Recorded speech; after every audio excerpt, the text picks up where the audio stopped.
resources, all that combined is what we believe. That's our theory of change. That's our theory of action. That's what we believe is going to generate increased student performance and close the gap for us. Thank you. Now, since we have central office, you're getting to where you want it to be. Maybe now we can start getting more information based on this, on the progress. Because reading here, 85% of African American males in 10th grade was reading below grade level, and that was data from years ago. Which I wasn't aware of those type of that type of data. So I'm just wondering, since we have staff, that we can get updates on that, on a certain type of basis, and you can show us where you are putting in to strive to close this stuff, but at least have us be aware that something like this is going on, because a lot of times you might want to, I know you know your job, but sometimes, input or brainstorming, or maybe we could do something in a curriculum meeting or a different type of, committee meeting to address some of the concerns. Maybe we might have to go out to the outside, to, the outside public. Maybe they might have some suggestions, or maybe we need more people to step up, or, and it'll give us opportunity to reach out to get feedback from the community.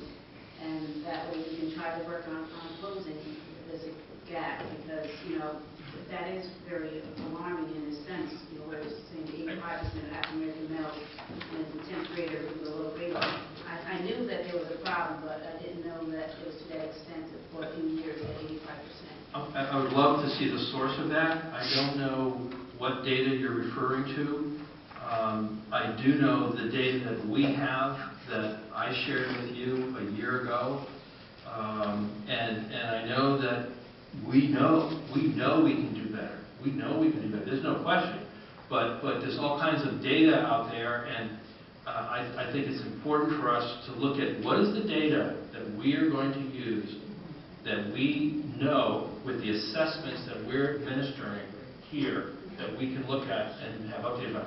I was actually pleasantly surprised a couple of weeks ago when Bruce Moore shared the fact that through PBIS and the program that we have in place, he did this with the administrators, we've actually significantly reduced the number of African American males and Latino males who've been suspended in our secondary schools. We're keeping more kids in school. Now the question is making sure that we're giving them the best possible education that they can get. And so there are some good things that have been unfolding as a result of efforts that have been made. And I think, obviously, we actually have a district-wide standards and accountability committee, which replaced the old district. We're going to be going through with that committee. It's a group that consists of union leaders, teachers, parents, a number of about 35 people in that committee. That's going to be our starting point. Obviously, as a board, we're happy to share with you that information, but that's the data that that's the baseline data that I've given you, is the baseline data that I'm asked to be held accountable to, and we'll use the data that we have in our system. Yes, exactly. That what you just shared with us about the suspension, that's the kind of information that I'm trying to say it needs to be brought out to us, so that we know what's going on and we're aware of what's going on. Because if we don't know, we're in the dark. Yep. And that's why we come up and ask all these questions. Something like that, since Mr. Morris did, come through and say that, it should have been shared, I'm not saying, it should have been shared with the board in general, so that we can see what's going on. Anything else? Well, he answered my question. My question was going to be whether your data was specific to Norwalk. That's what I'd like to see. The data came from someone saying, I'm sorry. This was a letter, an email. It was sent to everyone on the board and CC'd Dr. Rivera, and it was commented by the board member that came with the data saying 85% of African American males in 10th grade are reading below grade level, and that's what we should have a focus on. So there was no follow-up. No one else commented on this evidently this was 3 years ago.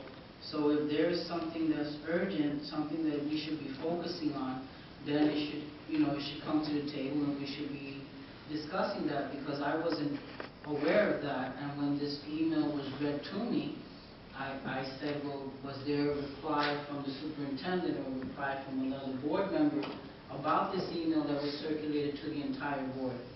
So I was concerned, so I wanted to find out, is this so? So I wanted to make sure. The email, it was on Friday, August 29th, the email that was circulated. So everyone on this table is aware of this email.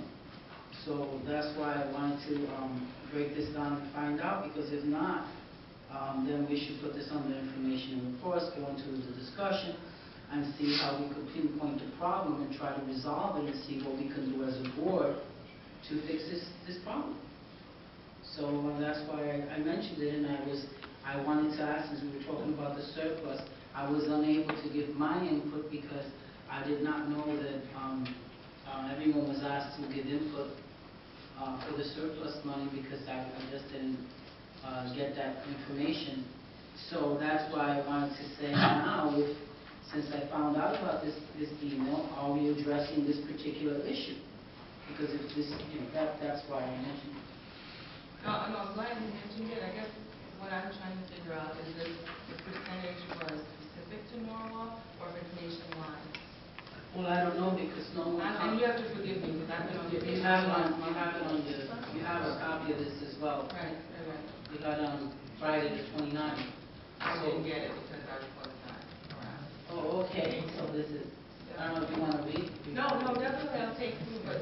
Sure. I'm trying to find it on my phone. Is this specific to Norwalk? I don't know, I don't recall seeing. Let me, I'm the one who wrote the Mr. email. Marcus wrote the email. I'm the one who Perhaps he wrote the can email. comment on The it. data is pretty easily available. It was in CFT data.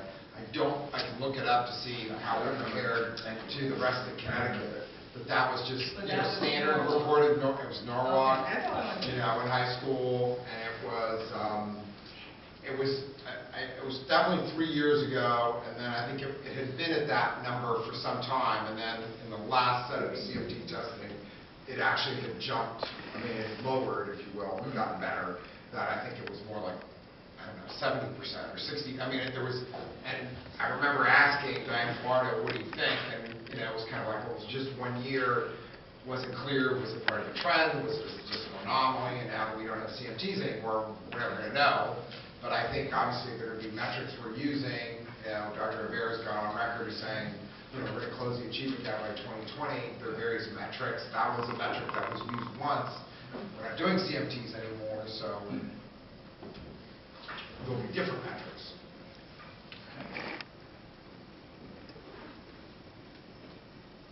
Anything else?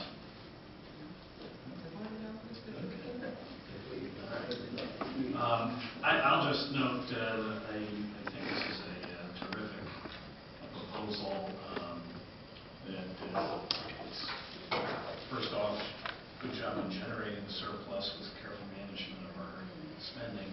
Second, good job coming up with proposals that are using sort of one-time savings for one-time expenditures and not, building base expenses into the budget by spending them on things that would be recurring expenses. You know that the capital renovations, the special education pre-K center coming out of the CREC report. Let's see that you guys are working on the CREC report. We know that there was an initial CREC report, nobody did anything with it. The second CREC report came out. Now there's finally action being taken in relation to that. I'm glad to see that we're hiring an architectural firm to lay out potential options for the existing Briggs site as it relates to the Briggs turnaround plan for possible physical improvements to that facility. And I just like the fact that the overall planning is to fit these expenditures into the strategic plan. So we're not just using it as a smorgasbord to spend on nice things that we would like to have. We're focusing it on strategic matters. The $1.6 $1.643 million, of course, will go to the Board of Estimate next week. That will only require Board of Estimate approval because it's the 1%. And if the DET approves that, then we're then in a position to go forward with that part of the expenditures. The balance of it is going to require Board of Estimate and Common Council approval. And, you know, we'll put together the plans that we need to justify that to the people that have to make those spending decisions. But good work. I like the fact that particularly the 2 days that we spent with the administrators, the reallocation of funding into projects that you're working on with them, I think is very positive also. So good job all around. Ms. Rivas. One last question. On the administrators, were all 19 schools involved? Like all the principals of all 19 schools involved in Yes. the service? Okay. All right. Yeah. So let us proceed to a vote. All in favor of approving the motion, please indicate. You get a motion, second? Yeah, the motion and second was made at the beginning of the Okay, discussion. all right. Okay, so all in favor? 1, 2, 3, 4, 5, 6. That's it? Your hand up? No, okay, 6 in favor. Opposed? Abstentions? 3 abstentions. Okay, 6 in favor, none opposed, 3 abstentions. Motion carries and the budget is approved. Thank you very much for your work. All right, Rich, hold up. June